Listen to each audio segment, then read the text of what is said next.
Welcome to episode 83 of the Search with Candor podcast, recorded on Friday the 16th of October 2020.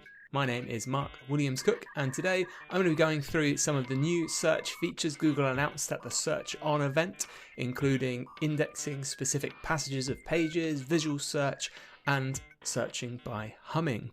But first, I'd like to thank SiteBulb, who sponsor the Search with Candor podcast.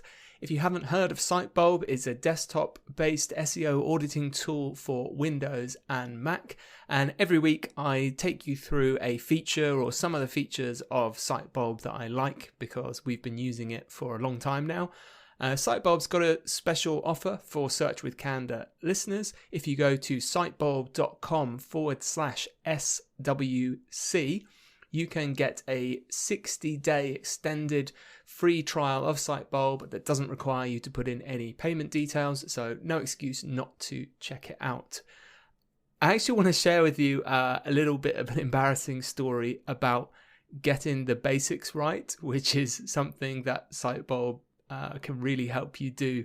So this week, I'm working from home like a lot of people are doing, and my fiber broadband went down. So I just upgraded a few weeks ago to fiber broadband and working away as usual, and everything kind of just stopped working on the web.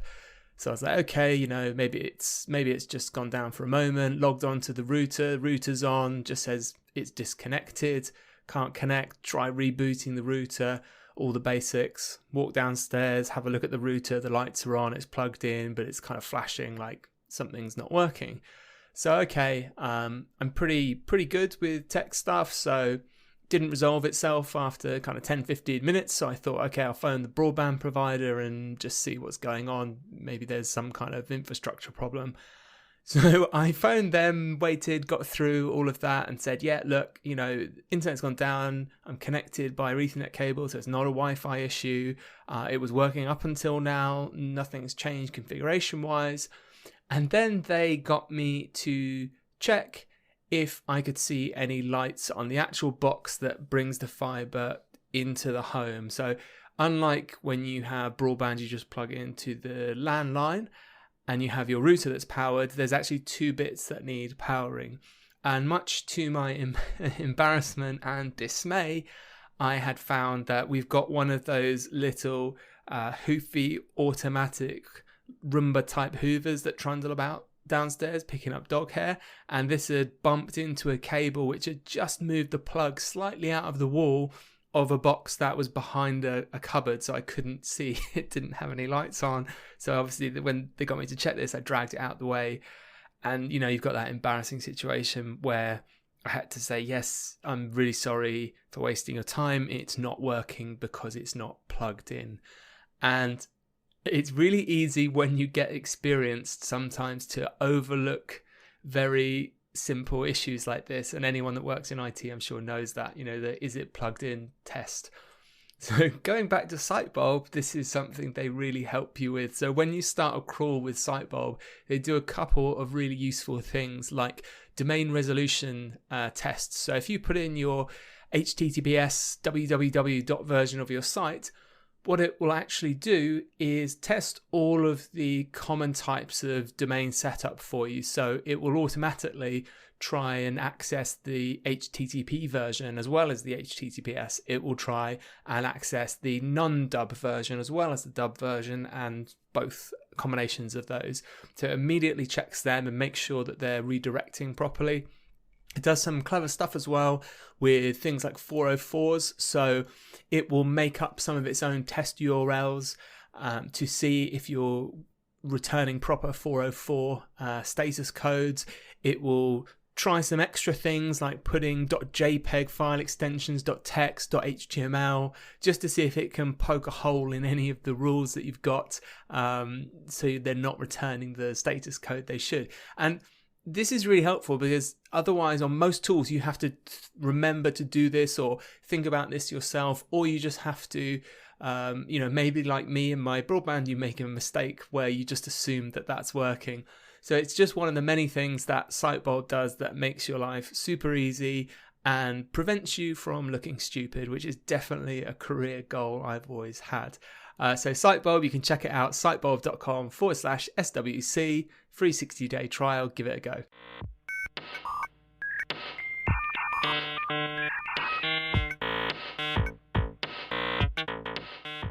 Let's kick off this episode talking more about Google and indexing. So the last 2 weeks, the last 2 episodes, I have talked to you about various Google indexing problems. Originally, Google reported they had problems with canonical pages and mobile indexing that were causing some issues with pages dropping out, and then we actually got the numbers that actually it was a huge amount of their index that was impacted. And actually this doesn't appear to be resolved yet. And interestingly, we had the Google Webmasters Twitter account put out a tweet just 2 days ago saying, we have disabled the request indexing feature of the URL inspection tool. So that's the URL inspection tool within Google Search Console, in order to make some infrastructure changes. We expect it will return in the coming weeks. We continue to find and index content through our regular methods as covered here. So regular methods obviously is crawling sitemaps, normal URL discovery type things. It's interesting because the last episode we recommended and we were showing that other people were saying they were having some success in getting around indexing issues by using that tool, the URL inspection tool and the request indexing feature in Google Search Console to get those pages back in the index. And interestingly, just today, a few hours ago, I saw the Screaming Frog account saying, Twitter account that is, saying, seeing some disappearing pages in Google again, where's that fax machine? So it definitely doesn't look like these indexing issues are fixed. And it does appear that the kind of quick fix that seemed to be working for people isn't doable now either. So my last kind of line of defense against this, if you are having an issue with pages being dropped out, the only workaround I could think that might work is you can create temporary sitemaps. So if you've lost some pages from Google, some URLs, I would recommend you put them in a new little sitemap just of non-indexed pages and submit that, because that will likely then get them crawled again and get them indexed. But there does seem to be some kind of underlying issue here that's taken Google quite a while to resolve. It's, as we said, the 3rd or 4th time they've had indexing issues in the last 12-24 months. But yeah, fingers crossed that will be sorted soon. Try the sitemap thing if you're really desperate, especially if you've dropped pages that were getting you a lot of search traffic.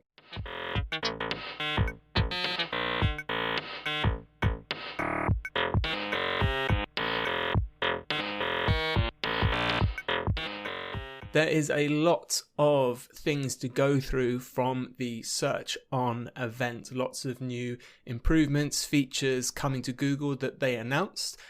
They've been written up in a blog post on the Google blog, which we'll link to in the show notes. So as usual, you can get the show notes at search.withcanada.co.uk.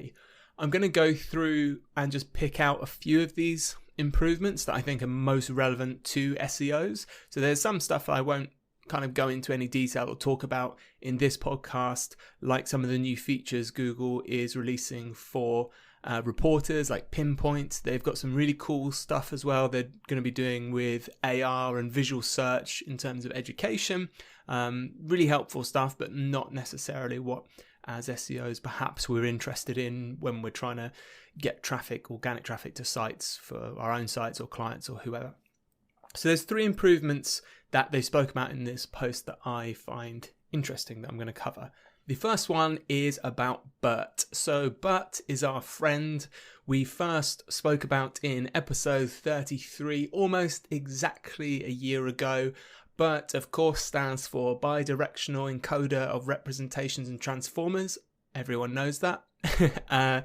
It's basically a way for Google to understand search queries better. So the example that they gave when they launched BERT was a search term, something like 2019 Brazil traveler to USA need visa, which as humans, we understand that means someone from Brazil is traveling to the USA. Do they need a visa, or what visa do they need? And they showed a pre-BERT and post-BERT answer to this, where the pre-BERT result just kind of focused around US visas and traveling and USA people going abroad, whereas the BERT version had understood from the order of the words that this query was specific to someone traveling from Brazil needing a US visa. So they were just demonstrating how this algorithm can help them understand better search queries, or understand search queries better. Interestingly, from the blog post and from the tweets, they're saying when this was launched, so back in last year when we spoke about this, it was used on about 10% of queries, and now BERT is apparently used on almost all English queries, which is really interesting. And there's two other updates that run, in my mind, alongside this in terms of the impact they will have on us working in the field of SEO, which is spelling and the indexing of passages or parts of pages. So firstly, in terms of spelling, Google says we've continued to improve our ability to understand misspelled words, and for good reason. 1 in 10 queries every day are misspelled. And I find that really interesting. I was thinking a little bit more about this, and I feel, and this is my guess, that this may be because we've got so many more mobile searches perhaps now. Because thinking about my own behavior, I regularly do misspelt searches now when I'm typing on my phone, because autocorrect will get something wrong, or my thumbs are just not as accurate as they should be, but I don't bother to correct it because I know Google is going to understand what I'm searching for. It's going to get the gist of it. So Google say, today we're introducing a new spelling algorithm that uses a deep neural net to significantly improve our ability to decipher misspellings. In fact, this single change makes a greater improvement to spelling than all of our improvements over the last 5 years.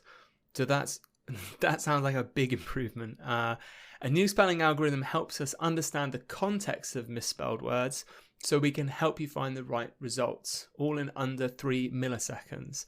And they've given an example here of a search that says, does algae bloom produce foul odor? And obviously all of those words are correct and nothing is misspelt, but the suggestion has come up, does algae bloom produce foul odor? Because that makes sense. As you know, as humans, we'd understand that in that sentence, in that structure. And this is interesting. I find this one interesting because I think if you asked a human what was wrong with this search term, they may not know. So the search term is Ed, talk on good presentation skills. And what's wrong with that search? So what are they searching for? They're searching maybe for a guy called Ed who did a talk on good presentation skills, but Google has realized, okay, did you mean TED talk on good presentation skills? So I think that's quite, I understand these are cherry-picked examples, but that's still quite impressive. So before I talk a little bit more about that, I just want to go through the other, what I think is the most significant change, which is to do with passages. By that I mean passages of text within a page. So Google says very specific searches can be the hardest to get right. And that's actually a topic we've talked about a few times on the podcast. I think at the end of the last episode as well, we talked about the people also ask refinements Google kind of provide people when they're not sure about that specificity of a question. So Google says, since sometimes the single sentence that answers your question might be buried deep within a web page, we've recently made a breakthrough in ranking and are now able to not just index web pages, but individual passages from pages. By better understanding the relevancy of specific passages, not just the overall page, we can find that needle in a haystack information you're looking for. This technology will improve 7% of search queries across all languages as we roll it out globally. And they've given an example here for a search term which says, how can I determine if my house windows are UV glass? and the before search result is just a page about UV radiation through windows, an experiment, and the after result is by the looks of it, a featured snippet that says, when it is dark, hold a lit match or lighter close to the glass on your window. So it's pulled out the specific answer to that question.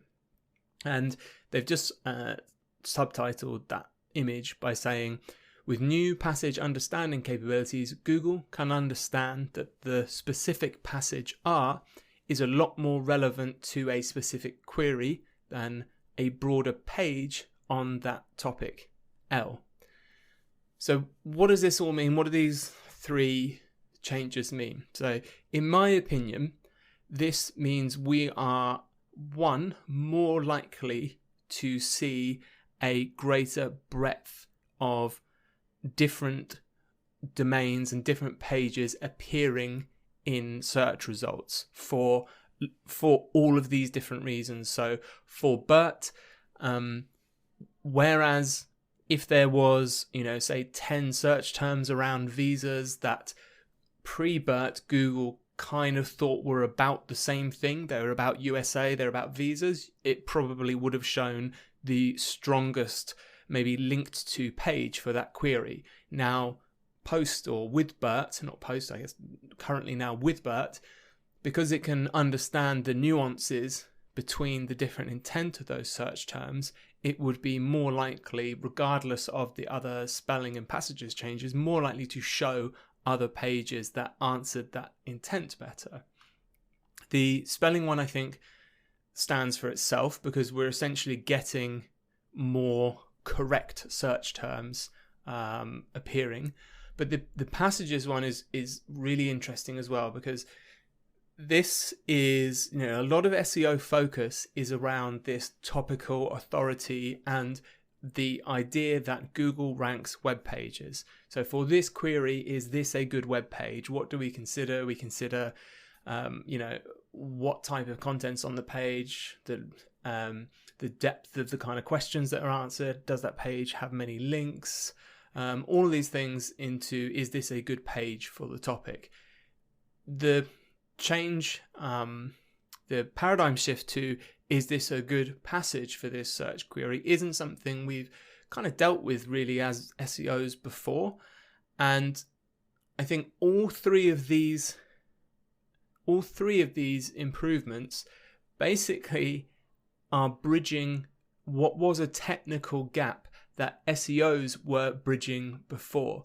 So you could have an expert write on a topic, and you can have an SEO person write on a topic and decide how to structure pages. And, I think it's fair to say most people historically would 99 out of 100 times expect the SEO to know how to rank better, maybe even if they're not the expert, because they understand, for all of these questions, it's best to group these on one page and link to them consistently rather than having all these separate pages, or, it's better to use H2s to identify all of these questions.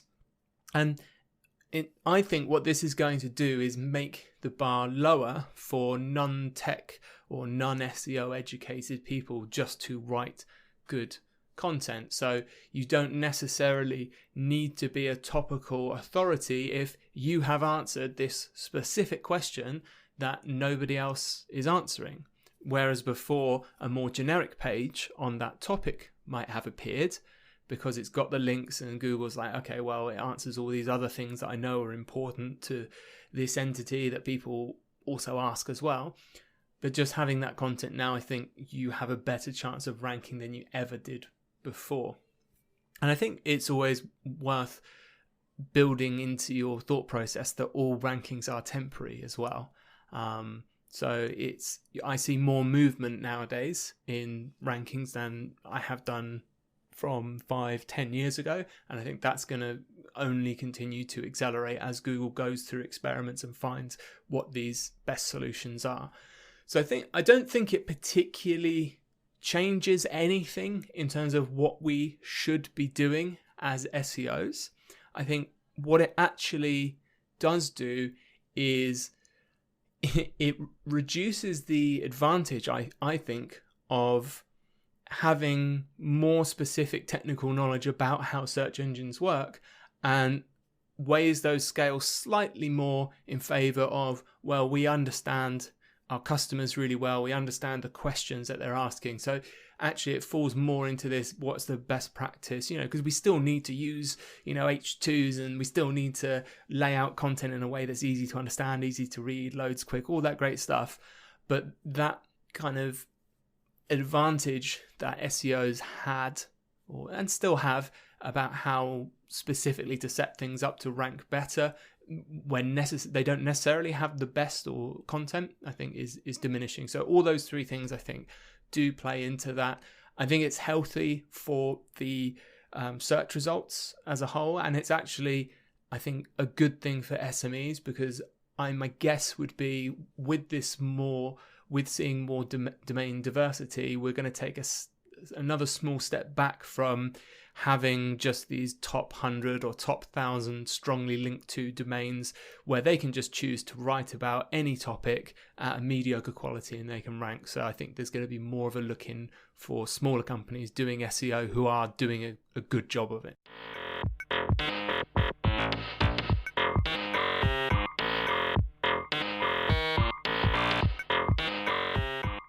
Ads in auto suggest is just something I really want to quickly mention, because this was a brilliant spot by Thibault Adder on Twitter. I found this, again, I'll link to his tweet in the show notes at search.withcanada.co.uk. And Thibault said, first time seeing this new ad unit / label while typing on Google Maps. I only typed seafood restaurant, so the beginning of seafood restaurant, and Google was showing me Red Lobster. When did that go live? And his screenshot showing, as he says, he started typing seafood restaurants, and the second thing down from the completion, the auto suggest, is actually an ad. So this is something it looks like Google's experimenting with, again, to increase that paid activity, that paid footprint within, specifically at the moment, Google Ads. I had a look around, I couldn't find anything to suggest that ads were being placed within Google Suggest on the main search, although that could well be a possibility for the future. I'd never rule it out, but that's interesting. Be interesting to see if anyone else sees that on Google Maps when you're doing searches.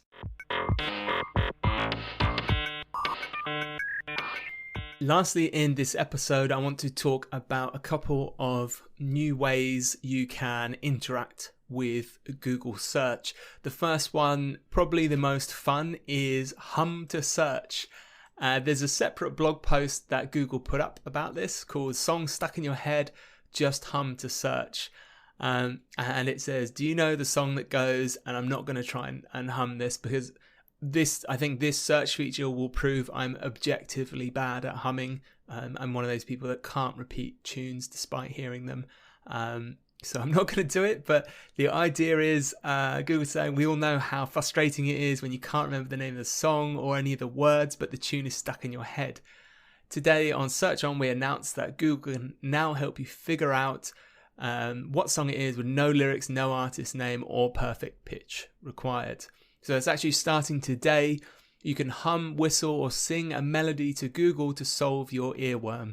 On your mobile device, open the latest version of the Google app, or find your Google search widget, tap the mic icon and say, what's this song?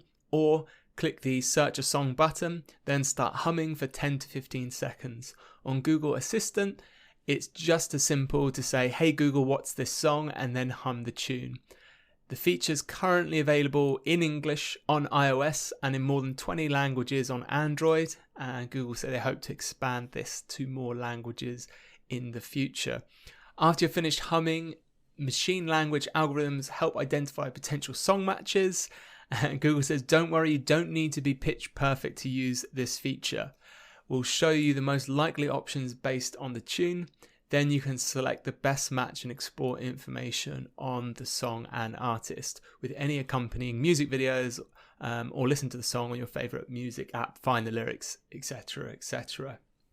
I think that's quite interesting because this opens up perhaps some quite creative ways we can do campaigns now. So I'm thinking, I've seen adverts on TV where they're encouraging people to just do a search now. So rather than, type in this web address, you can say the British Army did one saying, just search army jobs, because they know they're going to rank #1 for that. So I think it'd be interesting to see if there's anything people can play around with humming there, and getting some entity imprints on things like Spotify, because again, this is all tying into what we've spoken in many episodes about, this search feature, the previous features we're talking about, is all tying into Google's knowledge graph and their understanding of entities. The second way to interact with search is the visual way. And again, there's a separate blog post on this I will link to. And there's a whole bunch of tools, as I mentioned in the intro, that Google's expanding to do with Google Lens and augmented reality, especially around learning and education. I just want to talk about the shopping side of things. So the shopping side of things is really interesting to me, because so many people that I've spoken to who aren't working in search actually aren't aware of this functionality within the Google app. So there is Google Lens, which is you can use that through the Google app if you just hit the kind of camera button. And I've used this before where I've seen a specific product and I don't know what it is or what brand it is. So I've either taken a picture of it on my camera, or I've taken a screenshot and run that through Google Lens, and then it's done the search and it's told me what kind of product that is, and that's actually been really helpful. So there's been an update now to this, so I'll read out what Google written here under Shop What You See with Google Lens. Another area where the camera can be helpful is shopping, especially when what you're looking for is hard to describe in words. With Lens, you can already search for a product by taking a photo or screenshot, as I said. Now we're making it even easier to discover new products as you browse online with your phone. When you tap and hold an image on the Google app or Chrome on Android, Lens will find the exact or similar items and suggest ways to style it. This feature is coming soon to the Google app on iOS. Lens uses style engine technology, which combines the world's largest database of products with millions of style images. Then it pattern matches to understand concepts like ruffle sleeves or vintage denim and how they pair with different apparel. So it's essentially an easier way in to what we were just talking about. So it's giving searchers a quicker way to discover this functionality within Google. And again, this to me is a way we can think laterally as search marketers and understand that where search is heading is perhaps less domination of people going to a search engine and typing a set of words for the thing that they want. We've spoken about, and I think some people have over-egged the amount that voice search was, the impact it was going to have by now, but it is definitely increasing. This visual method of searching is absolutely helpful, and this is a way we can think about making strategies to, if we know specific products, people are going to be looking at them, producing content and doing what we need to do to let Google understand that there is that entity link between the product we're writing about, the product someone's taken a picture of, and Google's identified it objectively as this product, and maybe we've got some information about that product on our site and we've used structured data to make that very clear and make that job for the search engine easy. So I think this is interesting, and I'm going to be really interested over the next 12-24 months about how these strategies are going to develop, how retailers are going to start taking advantage of them, because this is another case where we are going to see, I believe, the technology drive consumer behavior, because the technology is essentially providing us with a lower friction solution to a problem, and where you have these lower friction solutions to problems, they inevitably win out. So there'll be the early adopters, then there'll be the slow, kind of like me in a way of I've got my way of doing it. I'm not keen to change how I'm doing it because that requires brain power. But then the realization that, actually this makes my life easier and I save myself some time. And we'll see these searches becoming, the volume will increase, and therefore the value of being visible is going to increase. So super interesting. Again, we'll link to the overall SearchOn blog post. Go check it out. There's some other announcements in there, some more detail, which we'll find interesting. And that's all we've got time for in this episode. As usual, I'll be back in 1 week's time, which will be Monday, the 26th of October. And I hope you all have a brilliant week.